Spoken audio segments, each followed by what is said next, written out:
Assalamualaikum warahmatullahi wabarakatuh. Saya Era Citasari dari kelas 10 TJKT 1. Di sini saya akan menjelaskan tentang networking model. Ini ada cakupan materinya. Yang pertama ada konsep, TCP/IP model, encapsulation dan decapsulation, dan terakhir OSI layers model. Networking models adalah suatu aturan yang mendefinisikan bagaimana kumpulan perangkat komputasi bisa saling terhubung dan komunikasi. Untuk terjalinnya proses bertukar data tersebut, diperlukannya aturan yang mendefinisikan bagaimana kumpulan komputer agar bisa komunikasi. Aturan tersebutlah yang disebut dengan networking models. Jadi, di mana setiap vendor dapat saling berkomunikasi dengan Open Standard Networking Models yang tersedia. Open Standard Networking Models yang tersedia dan terkenal yaitu TCP/IP dan OSI model. Before Open Networking Model exists, itu setiap vendor memiliki networking modelnya tersendiri. Salah satu contohnya, pada tahun 1974, IBM membuat networking model miliknya yang bernama SNA atau System Architecture Network. Maka dari itu, ketika setiap vendor memiliki networking tersendiri, timbul masalah.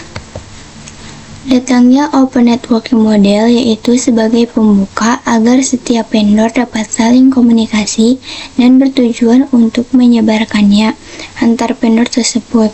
Setiap vendor hanya menggunakan satu networking model yang sama, entah itu OSI model ataupun TCP/IP model.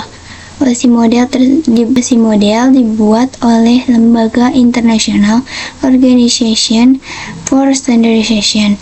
TCP/IP dibuat oleh Lembaga Department of Defense. TCP/IP model merupakan jenis networking model yang saat ini common digunakan. TCP/IP mendefinisikan suatu protokol agar antar komputer, utamanya yang berbeda network, itu bisa saling berkomunikasi. Setiap networking model itu dipecah menjadi bagian-bagian kecil yang disebut sebagai layer. Secara dokumentasi, TCP/IP model terdiri dari 4 layer. Tetapi penerapan dalam real network TCP/IP model lebih dibagi menjadi 5 layer, yaitu ada application, transport, network, data link, dan physical. Application layer berfungsi sebagai antarmuka dengan aplikasi, mengatur bagaimana aplikasi dengan mengakses jaringan dan kemudian membuat pesan-pesan berskala. Contoh servis dari application layer itu sebagai HTTP, POP3, SMTP, IMAP, SSH, dan sebagainya. HTTP digunakan ketika kita mengakses suatu web server. Ketika pengguna melakukan request suatu website pada suatu website, di balik website tersebut, web server yang akan reply request tersebut yang terdiri dari HTTP. Di dalam HTTP header itu akan banyak sekali informasi. Di antara informasinya adalah informasi status. Ada banyak sekali informasi status, di antaranya status 200 OK dan 404 not found. Kalau 200 request yang dilakukan oleh klien berhasil, tetapi jika 404 not found berarti request yang dilakukan tidak berhasil. Transport layer. Fungsi dari transport layer adalah menyajikan atau memberikan servis ke application layer atau transfer data.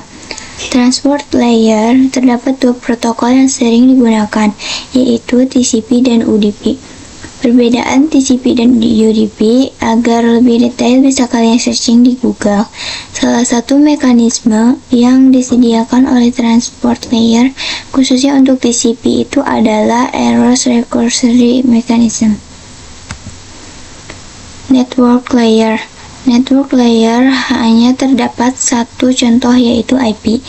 IP menyediakan 2 fitur yang sangat penting, yaitu addressing dan routing, yang dimana berfungsi untuk menangani konektivitas dan pemilihan jalur.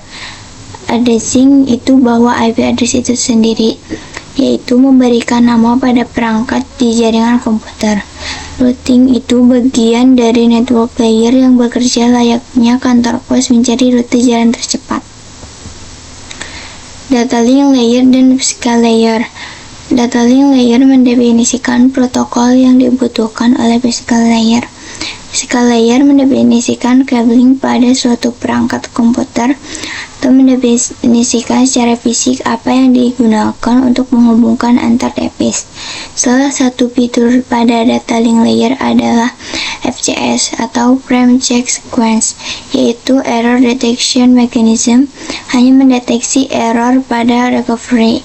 Addressing yang digunakan pada data link layer adalah MAC address. Encapsulation dan decapsulation. Encapsulation itu proses membungkus data dengan header pada data di setiap layernya, sedangkan decapsulation perubahan agar menjadi data kembali. OSI model. Untuk saat ini, model yang sering digunakan hanya TCP/IP. Karena untuk dari sisi perkembangan protokolnya atau modelnya, TCP/IP lebih dominan dibanding OSI layer. Namun, OSI layer biasa dipelajari karena mudah dipahami. Terdapat 7 lapisan layer pada model OSI. Pertama ada application layer dengan kode L7PDU, presentation layer L6PDU, session layer L5PDU, transport layer L4PDU, network layer L3PDU, data link layer L2PDU, dan physical layer disebut PIN. Lower layer berkaitan dengan user interface, data formatting, dan communication sessions. Upper layer berkaitan dengan bagaimana data itu mengalir. Sekian penjelasan dari saya. Mohon maaf bila ada kekurangan dan kesalahan. Assalamualaikum warahmatullahi wabarakatuh. I'm swimming in everything you said. I'm thinking about jumping in it. Instead, I got you scared.